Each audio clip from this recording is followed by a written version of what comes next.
A Lebanon World War II veteran will finally return home after being misidentified following a battle between the United States and Japan. Welcome back to News 2 at 4. I'm Erica Francis. U.S. Marine Captain Glenn Walker was among the estimated 1,000 Marines and sailors killed, while more than 2,000 others were wounded in that three-day fight. News 2's Gerald Harris has more from the efforts from family members who will welcome the Marine home generations later. At just 26 years old, U.S. Marine Captain and Company Commander Glenn Walker was in the prime of his life. If he had finished the war as an officer in the Marines and come back and completed his law degree, what his life might have been. Captain Walker was a graduate of the University of Tennessee as well as a Harvard law student when he went to war and was killed alongside hundreds of Marines and sailors at the Battle of Tarawa.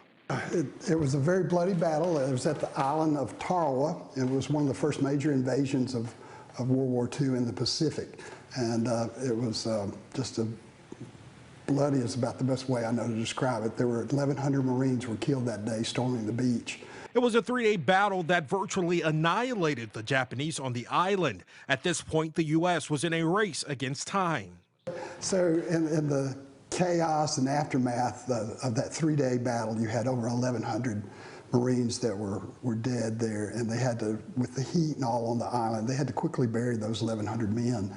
After the war in 1946, the Marines attempted to recover those buried, but a mix-up brought the wrong World War II veteran 6,700 miles to the wrong family.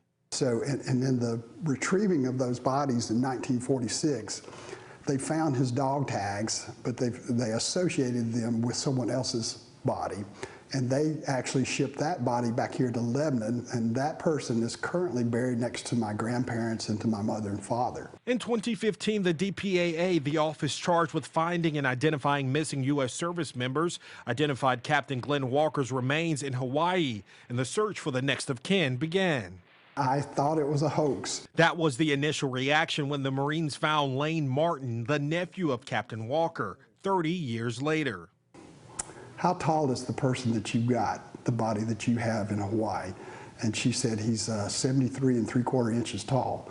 And I've been told all my life that he was just as tall as I am, that he was about 6'4" and all. And when she told me that, it was just like a shiver ran over my body.